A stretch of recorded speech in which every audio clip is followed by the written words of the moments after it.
The kung fu movies, I don't even go see them. They discourage me.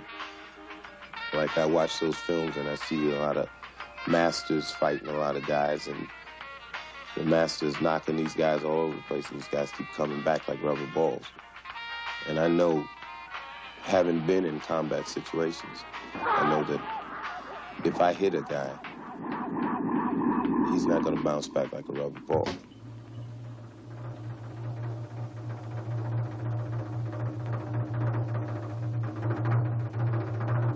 A person that is not in the martial arts, it's very easy to fascinate them. I can do things and they say, oh, gee, Chuck, you're the best in the world. But, you know, it's stuff I've trained hours and hours to do. Like you see a guy lay on a bed of nails 14 times and break those bricks on his back after a while, he's, oh, jeez, not again. One of the reasons why board and brick breaking is done in exhibitions today is done to captivate audience. Because it's done so people go, Jesus, man, you seen him punch that board? I mean, wow, that is really something. And it's not. You can get anybody out of the audience that's 18 years old, even younger. It doesn't have to be anybody with any amount of physical prowess, or it doesn't have to be well built, and teach them to break a 1-inch board, or even 2 inches of board. The same type that a black belt breaks in an exhibition. I seen cats do some things, man, weird things. I seen a guy take a machete and push to his neck and make it bend, eat razor blades. That's cool, man. But I know, can he fight?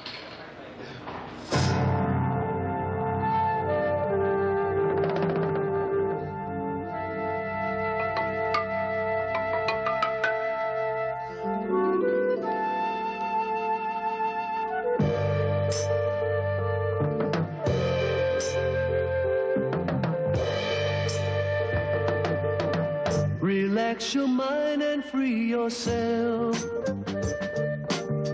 from all frustrations in your way. Right deep inside that peace of mind, release that warrior within. Life is an ever-learning thing, seeking new ways as you go. Don't shy away, that peace of mind. Release that warrior within. Release that warrior within.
I was the quiet guy in school. I never made any trouble. But Bruce was a different story. Bruce always loves to fight when he was in school, you know, and always got complaints from the school. He would pick fights, and you know, he used to be called the gorilla in school. Like the gangsters over in Hong Kong, you know, they use knives and things I always look at my watch and see what time is it. Oh, Bruce is not home. So I get worried, you know, and I make some phone calls to his friends and see if he's there, you know. Bruce said, you know, Mom, can you, you know, let me go and take lessons from, you know, the instructor, Yip Man. Because he says, I said, I don't want you to fight, you know. He says, no, I'm not fighting, but I'm self-defense, that's all I want to learn. He was 130 pounds, but extremely powerful. He used to like to talk about his forearms, you know. His forearms were just hard as a rock. He was fanatic. He could do, you know, push-ups on his thumbs. He had boxing film on all of the heavyweight champions. He would read up on wrestling, on fencing, Greco-Roman wrestling. He would read up on every facet of combat. His big word was simplicity. Because of the timing and the distance, you eliminate the possibilities of what could be done from a given distance. And you eliminate what the person can and cannot do. And when you figure that out, you got him beat.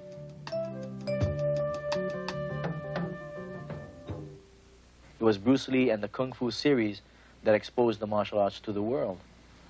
And Bruce Lee is very definitely someone that should be credited for that. But I think if Bruce were alive today, he would want to be known just for being what he was, a human being.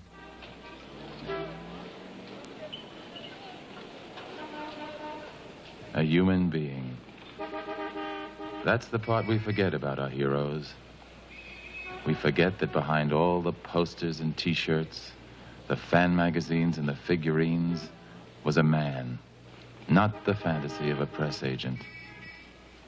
If Bruce Lee was better than the next guy, it's because he worked harder than the next guy.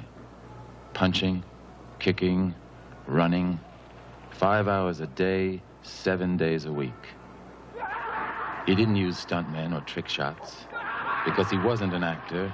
He was a warrior, skilled in arts developed for 4,000 years, in lawless societies, in nations under siege. The skills of combat that spelled the difference between life and death.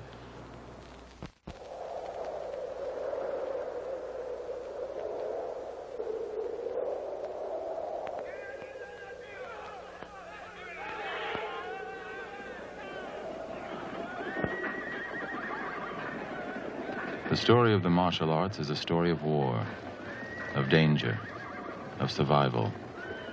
A bloody chronicle that begins nearly 2,500 years ago in the border wars of ancient China. Kung Fu weaponry is the deadly art of a violent age. Chinese military inventors outpaced the ancient world, creating flexible armor, a powerful crossbow, the broadsword.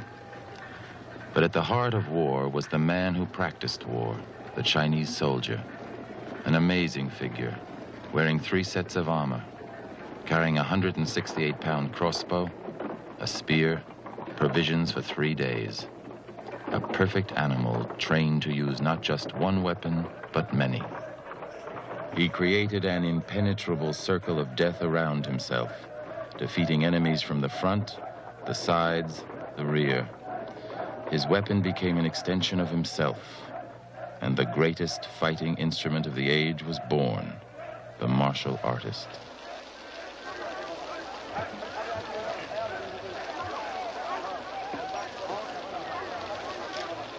The art of weaponry has been passed down through the centuries from master to student. Master Chin Poi began to study the praying mantis style of Kung Fu at the age of 6 in the Canton province of China. At 12, he began his training in weapons, and now is considered to be the foremost expert in Chinese weaponry in the United States.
weapons of ancient China.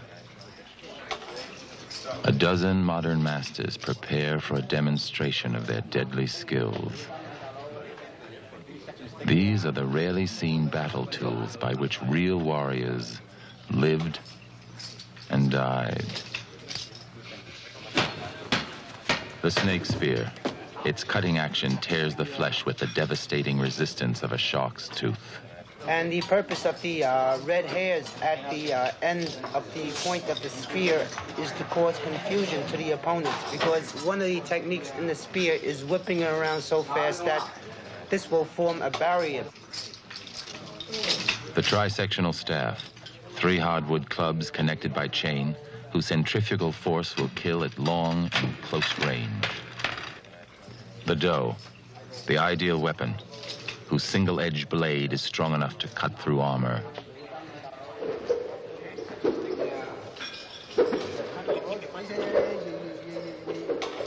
The kwando, a hooked spear used from horseback to wrench an opponent's weapon from his grasp. The butterfly knives, short swords which turn a man into a windmill of death. You respect the weapon, and you would treat it as if it was part of your own body.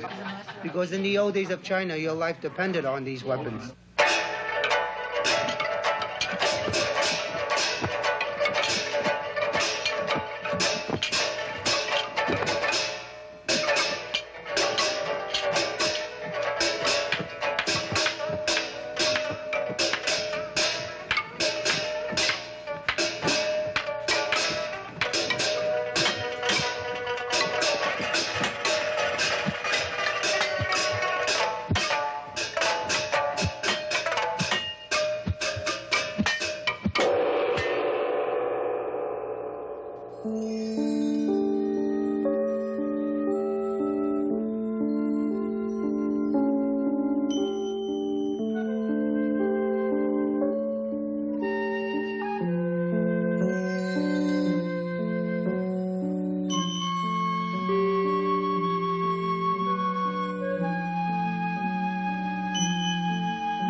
Kendo, the art of swordsmanship, a way of life in medieval Japan.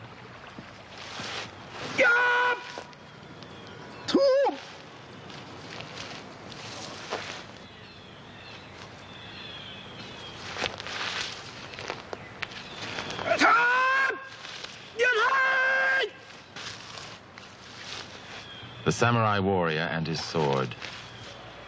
A fierce new breed of nobleman with a weapon that could slash through armor and cut a man in two with a single blow. This sword was not just a weapon, but an object of worship. It was superior to any other sword in the world. It was unbreakable. Its edge was razor sharp. Even after a half-dozen battles, it could penetrate any known metal. Equally remarkable was the samurai himself. Gripping the sword with both hands above his head, he confidently exposed his full body to attack. He looked his opponent straight in the eyes, facing him as he faced life, head on. He followed the way of Zen, putting aside the comfort of family, children, friends, and wealth. A samurai hero once said, "If you think of saving your life, you had better not go to war at all." My name is Tom Ebihara. I've been studying Kendo for over 15 years.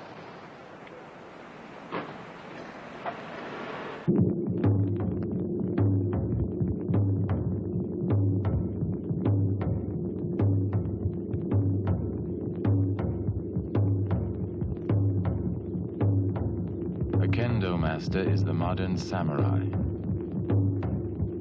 The speed of his sword is 10 times faster than a karate punch.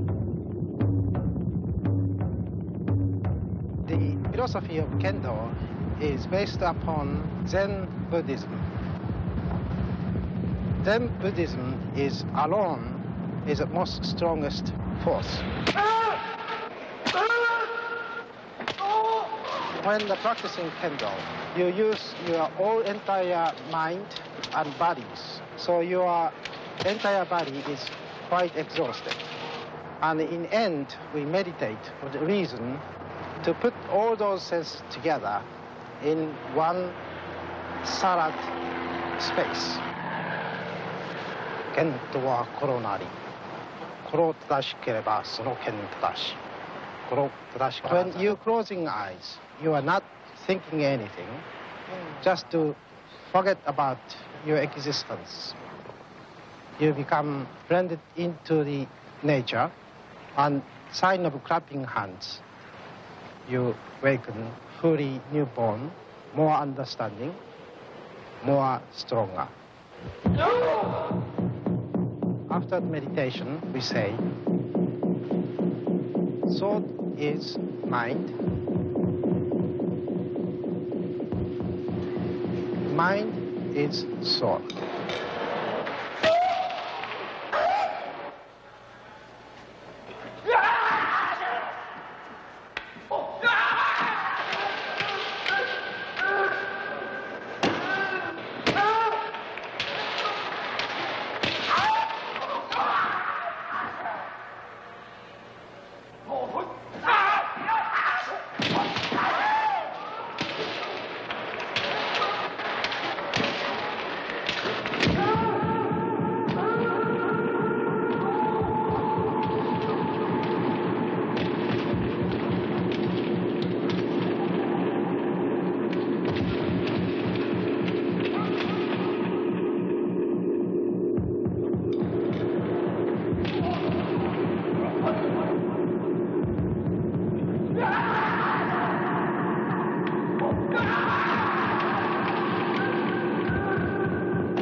The weapons of Okinawa.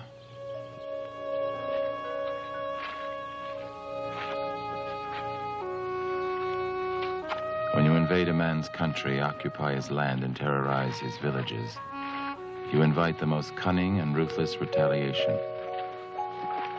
The Japanese discovered this when they invaded Okinawa in the 17th century. The peasants secretly continued their practice of the Chinese martial arts. When their traditional weapons were seized, they developed makeshift weapons, disguised as farm implements. For the first time, the great samurai faced a powerful challenge, not from his peers, but from an underdog nation of desperate farmers. Even now, the Okinawan word "ru" means fighting by the textbook if it works, and with anything handy if it doesn't. Okinawan weapons expert, All Japan Karate champion, 5th degree black belt in karate, Fumio Demura. My name is Fumio Demura.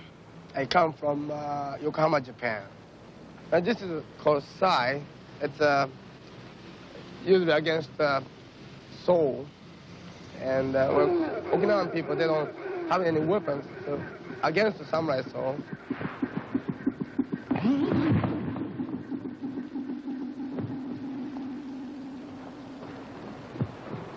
This is like my extension hand, you know. If you want to block, you can block, and if you want to strike, and get more extension parts. So you have to practice every day to give you coordination right now.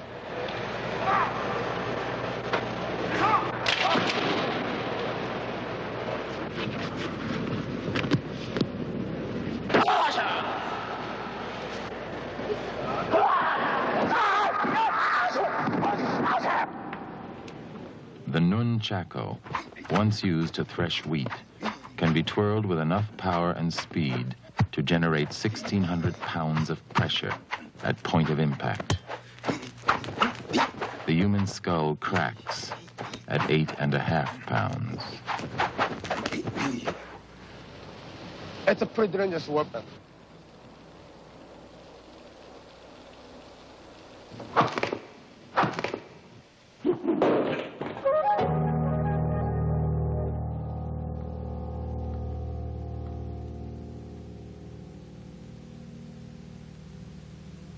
There's no word to describe Tai Chi, just like there is no symbol to describe Tai Chi. It's just the supreme ultimate of the martial arts. I mean, it moves slow, but you have to understand the reasons for moving slow, because it doesn't move fast and isn't sharp, and you don't wear a uniform or don't have to wear a uniform. It's not impressive to people, you know, and to me it's very impressive, very, very impressive. The style itself, it seems very, very soft. You know, like you do any type of movement, and the technique doesn't look like it has the power, but actually it has true power. That force that we use is called kimi, or in Chinese they call it qi. Everyone has a 1 foot energy around them.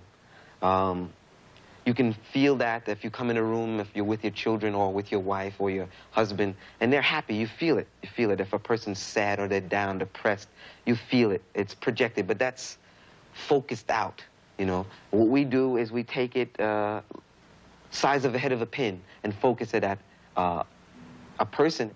I first received a letter from this association about their ability to concentrate and absorb a great deal of punishment through ki, through this inner power that they've developed. And when I first read the letter, I had to read it again because I didn't believe what I was reading. He invited myself and another guy, Chuck Norris, to deliver full power kicks and punches to him, you know, to certain parts of his body, the groin area with kicks, and full power punches to the throat. So when I first read it, you know, I had to read it again, and then even after that, I tore the letter up because I didn't think this guy was all right, you know, up here. Then I found out they came to California, and I was in Hawaii at the time, but when I came back, a lot of the black belts there had told me about what had happened, that they had set up a demonstration where they had several martial arts people come and deliver full power kicks to the groin area and full power punches to the throat. And they also had a demonstration where he had 4 guys deliver chops to all sides of the neck simultaneously. And apparently it was very impressive. And then at one of the tournaments in California, they had a guy, Everett Eddy from Detroit, who weighs 240 pounds. He's one of the nationally rated fighters. He's very, very big and strong. And he delivered, they call him Monster Man Eddie. That's his nickname. And he delivered a full power punch to the throat, and obviously didn't affect him. Then another light heavyweight champion, a guy by the name of Ernest Madman Russell, delivered 2 groin kicks full power, and that didn't bother him. Then Jeff Smith, who is the number 2 rated fighter, he's a light heavyweight. He's rated number 1 as a light heavyweight. But he went up and said, could I do any kick I want? And the guy said, sure. So he said, I want to do a spinning wheel kick. So he did that and hit the guy upside the head and knocked him unconscious. And the guy stood up after just being knocked down just for a few seconds, just stood up and tried to shake it off and said, "I'm sorry, I wasn't ready. You want to try it again?"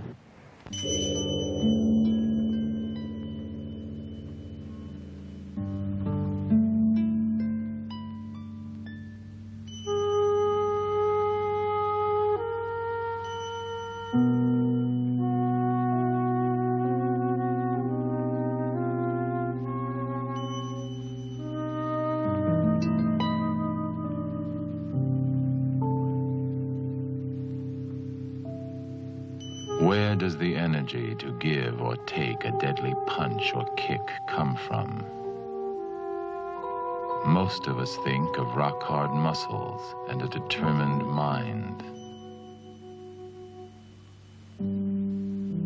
But to a Tai Chi Chuan master like Shem Leong, strength comes from a mysterious energy pool deep within each of us. The life force, the same source that powers the sea, the sun, the wind, the volcano, the planets, the universe. He practices total relaxation of mind and body. He is centered, open, peaceful. There is no anger or toughness. Enemies of the power he draws from calmness. After years of solo exercises, pushing hands, and free fighting, the great universal energy, the Qi of Tai Chi Chuan, may be summoned at will to flow through the body. Then, without apparent effort, hardly moving, the Tai Chi master can deliver a pulverizing blow or absorb the most powerful kick. The Chinese say that to attack him is to attack yourself, because he redirects your force against you, and when you strike back, he's not there.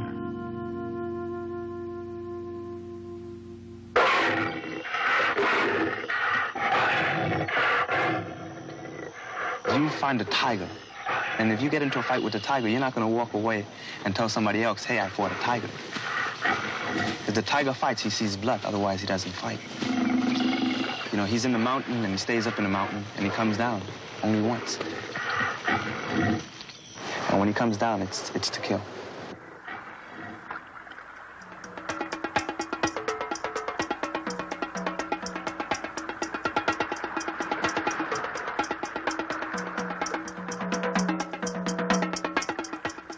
My name is Yui Cambrelen. I was born in Ponce, Puerto Rico. I was raised up in New York, both in the Bronx and in the Chinatown section of Manhattan.